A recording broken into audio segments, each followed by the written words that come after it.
I don't know about other cultures. I cannot speak for other cultures, but we here in the United States are starved for physical touch.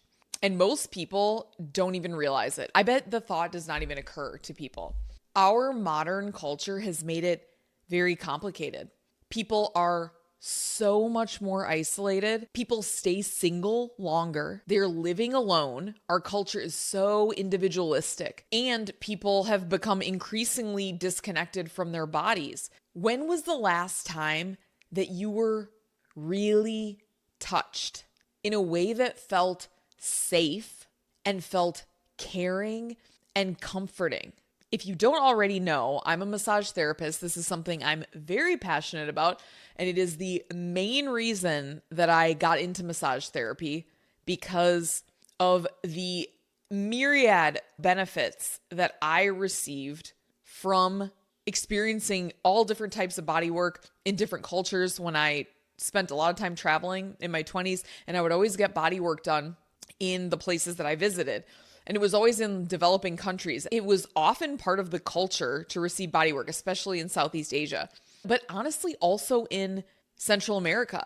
I received a massage and energetic bodywork treatment from this Mayan woman who incorporated numerology into her bodywork. She was incredible. I've worked with so many different practitioners. It's always been something I've been interested in.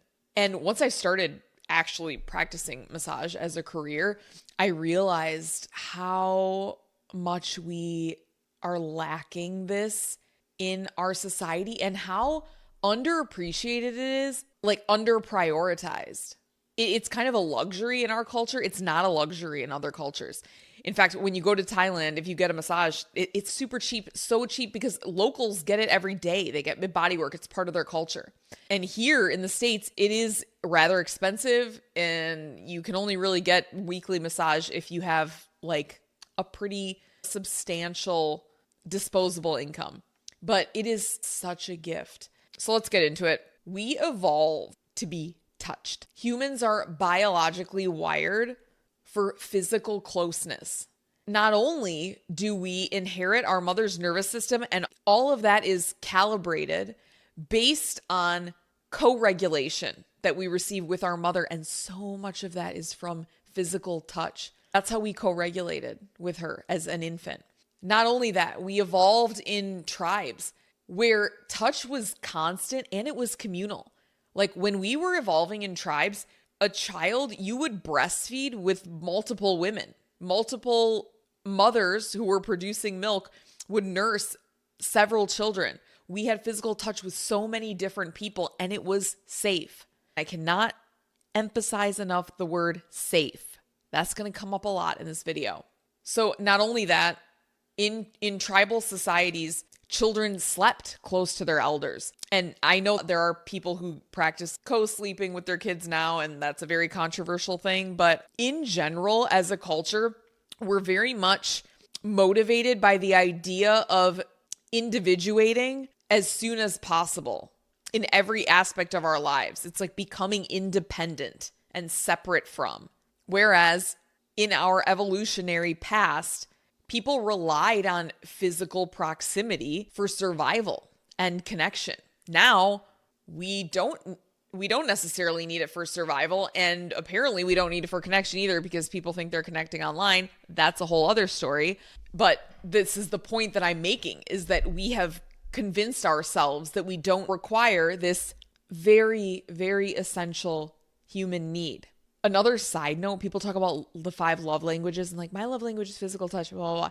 Dude, everybody's love language is physical touch. And if you don't like being touched, I'm not even going to discuss that in this video actually, because it's way too much, but there is something going on psychologically. If you have a problem being touched, like the top of my head just started to tingle. Whenever something gets really activated, like I get triggered and I feel strong emotions come up about something, the top of my head, like energy runs up and the top of my head starts to tingle. And then that always makes me curious. And I'm like, ooh, okay, I need to reflect on that because I just got it from saying that. And I'm getting chills now on this left side of my body.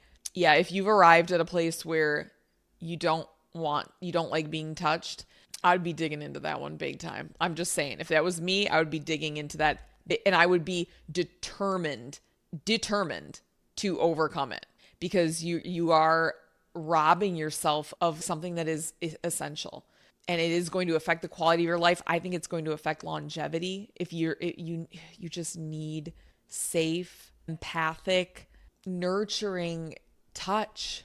It's so important. The second part of this is the physiological and psychological impact of touch, which I just kind of alluded to. There are hormonal benefits to physical touch. Number one being oxytocin release. Touch triggers the bonding hormone. It reduces stress. It fosters connection, and it promotes feelings of safety. And I'm sure that you've all experienced it before with someone.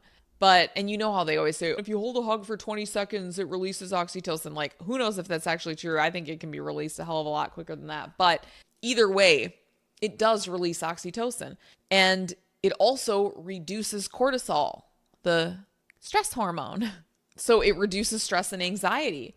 It also actually boosts endorphins. So it increases feelings of pleasure, and it reduces physical pain. I mentioned co-regulation with your mother as an infant. It regulates your nervous system, like I said. But it does this throughout your life. It becomes a way to regulate yourself. Touch calms your nervous system. It will shift you from fight or flight or a sympathetic overactivation into your parasympathetic nervous system, otherwise known as your rest and digest. This is critical for your mental and physical health. Parasympathetic signals safety. And I'm not like a citing studies person, because I just feel like all studies are flawed, and you can always find a study to support whatever your belief is. But I'll mention that there are studies that show that it improves people's immune function, it lowers people's blood pressure, improves sleep, and decreases depression and anxiety. And don't worry, because I'm going to get around to the fact that, like, not all of us have a partner, like someone we can, sleep with. But first, the third thing is that there are real consequences of touch deprivation. So people who lack physical touch will experience more chronic stress, more emotional numbness, and social isolation. There is actually a connection between touch deprivation and mental health issues like depression, like anxiety, and even physical pain. And to be honest, young people are particularly at risk because of the combination of increased screen times and having been raised on screens, porn addiction, and lack of real life intimacy. So let's actually talk about that.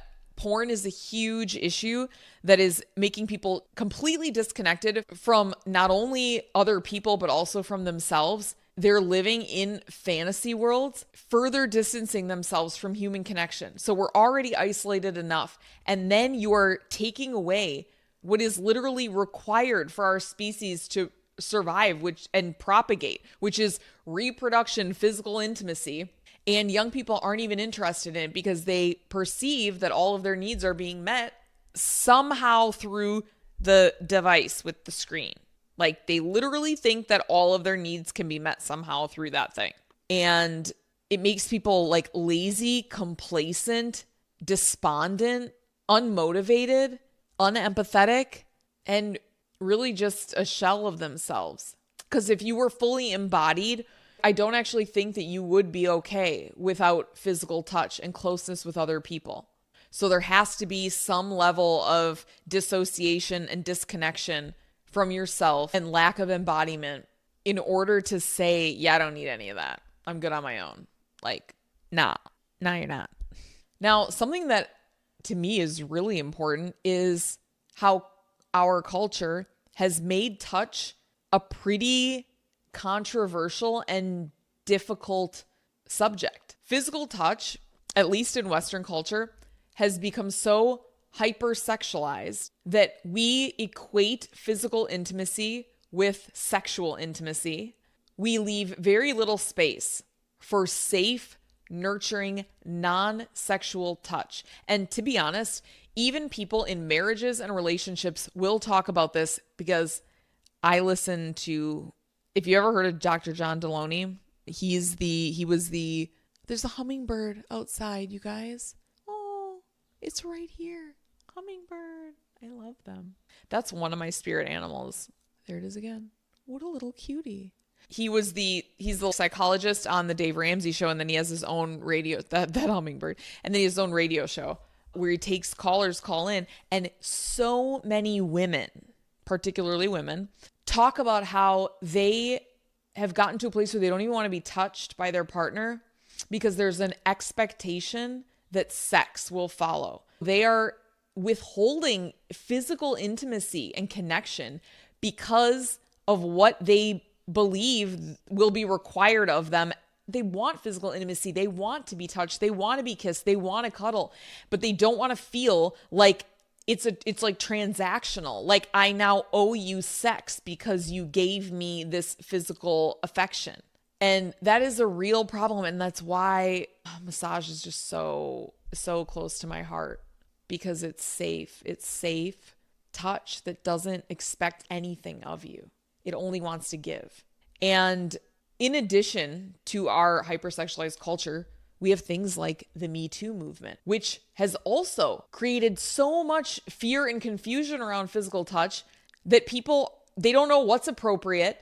And to me, it leads to even less caring touch, because people are now afraid of being, accused of sexual harassment, that we aren't even allowed to touch one another. And, there are other cultures that hold hands and hug and kiss a hell of a lot more than we do. And by more than we do, I mean, they do it and we don't. So this leaves a massive gap. Where do people go to receive touch that's purely about care and about comfort and about human connection with no strings attached? And I also want to add a little side note, because I have been part of Tantra communities in the past, spiritual communities, and it can be common for people to engage in what they will often call cuddle parties. And you can even go, I think there are places you can go and pay to have someone cuddle you. I mean, this is how starved we are for physical touch. People that just want to be held, and they got to go pay somebody for it. But the thing that I want to say is that a lot of times in these spiritual communities that are doing this, it's all meant to be very no expectations and safe. But I will say that I think oftentimes predatory people do find their ways into these environments, and there are expectations. And then women with really low self-esteem find their way into these environments, and they end up being manipulated, and it does turn into something where then something is expected, even if it's unconsciously expected. People will go into it with this unconscious expectation that, oh, maybe they'll cuddle with someone and then something will spark and it'll become whatever. And eventually it just becomes a physical connection and a sexual connection. And yeah, I have a real problem with that, because the word safe, nourishing touch is life-changing. And in our modern culture, massage therapy, it's one of the last remaining spaces where people can experience safe, healing touch. It can evoke profound emotional releases for people, because people are finally being held in a way that they didn't even know that they needed. I have had people cry on the table so many times, and I've cried, because a lot of what happens too when you're working on people is you start to feel, it's like an energy emotional transfer, and you start to feel what they're feeling. And sometimes just with my eyes closed, without saying anything, and I'm massaging someone, I'm communicating to them like there's so much intention behind the touch and wanting it to nourish them and to make them feel supported and connected and cared for. Massage, unfortunately, is rather expensive. It's treated as a luxury, but it's not a luxury. It is a biological necessity for emotional regulation and your overall well-being. And I truly believe that it contributes to longevity. The other awesome thing about massage therapy, by the way, if you're looking For an AI proof career, human touch cannot be replaced. No matter how advanced AI gets, no matter what these robots are like, it will never replace the energetic exchange and the emotional resonance of one human being touching another. Because no matter how advanced the AI robots are, like, they don't have souls. And that is so much of what is transmitted when we touch one another. Like, it's spiritual. It carries this unspoken transmission of care and presence and empathy. And that is something that only another living, breathing soul can offer. If you are struggling with stress and anxiety, or you're feeling disconnected from your life, you probably need to be touched more. I encourage you, you don't have to get a massage every week. Try getting one once a month. You can afford it. Seek out safe, nurturing touch in whatever way you can, whether it is through massage therapy, physical affection with loved ones. Maybe you have access to that. But we were not meant to go through our lives untouched, isolated from one another. So many of the addictions that we have stem from this thing that we're missing: touch, connection. And actually, don't people say, I mean, this is what I think, I don't know if it's Gabor Mate who says it, but the antidote for addiction is not abstinence. The antidote for addiction is connection. And I do believe that so many of the weird neuroses and addictions that we have and these weird coping mechanisms are because we're disconnected. We're not connected to other people or ourselves. And a lot of that is like, we're not connected to other people physically. And so we reach out for other things. We reach for weed. We reach for porn. We reach for food. We reach for alcohol. We reach for the remote control. We reach for our phones instead of reaching for one another. Your body, your mind, and your soul need connection. And that starts with something as simple and as profound as human touch. So go find somebody to touch you. All right, you guys, join my email list in the description. Also, book a one-on-one call with me if you'd like to chat. Also in the description. I will see you in the next video. Ciao.